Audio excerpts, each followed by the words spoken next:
പ്രധാന വാർത്തകൾ.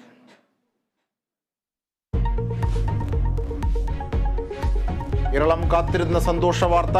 കൊല്ലം ഓയൂരിൽ നിന്നും കാണാതായ 6 വയസ്സുകാരിയെ കണ്ടെത്തി. അബിഗേൽ സാറയെ കണ്ടെത്തിയത് കൊല്ലം ആശ്രാമം മൈതാനത്ത് ഉപേക്ഷിച്ച നിലയിൽ. പൊതുസമൂഹത്തോട് നന്ദി പറഞ്ഞ മാതാപിതാക്കൾ.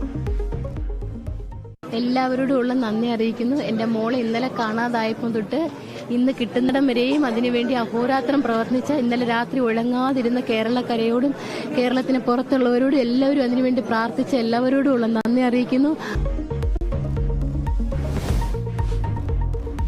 കുട്ടിയെ തട്ടിക്കൊണ്ടുപോയ പ്രതികൾക്കായി അന്വേഷണം ഊർജിതം. ആശ്രമം മൈതാനത്ത് കുട്ടിയെ സ്ത്രീ എത്തിച്ചത് ഓട്ടോറിക്ഷയിൽ. ഓട്ടോറിക്ഷ ഡ്രൈവറെ തിരിച്ചറിഞ്ഞു. 4 സുപ്രധാന ബില്ലുകൾ രാഷ്ട്രപതിക്ക് വിട്ട് ഗവർണർ. ലോകായുക്ത ബിൽ, സർവകലാശാല ഭേദഗതി ബിൽ എന്നിവ രാഷ്ട്രപതിക്ക്. ചാൻസലർ ബില്ലും സഹകരണ ഭേദഗതി ബില്ലും രാഷ്ട്രപതിക്ക് വിട്ടു. പൊതുജനാരോഗ്യ ബില്ലിന് അംഗീകാരം നൽകി. നടപടി.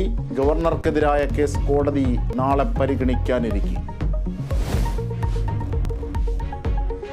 ഉത്തരകാശി ദൗത്യം ശുഭകരം. ഡ്രില്ലിംഗ് അവസാന ഘട്ടത്തിലേക്ക്. വൈദ്യസഹായം ഉറപ്പാക്കാൻ ആംബുലൻസും സജ്ജം. ദൗത്യം ലക്ഷ്യത്തിലെത്തുന്നത് 17ാം ദിനം. SFIക്ക് തിരിച്ചടി. തൃശൂർ കേരളവർമ്മ കോളേജിൽ വീണ്ടും വോട്ടെണ്ണൽ നടത്താൻ ഹൈക്കോടതി ഉത്തരവ്. SFI സ്ഥാനാർത്ഥിയുടെ ജയം കോടതി റദ്ദാക്കി.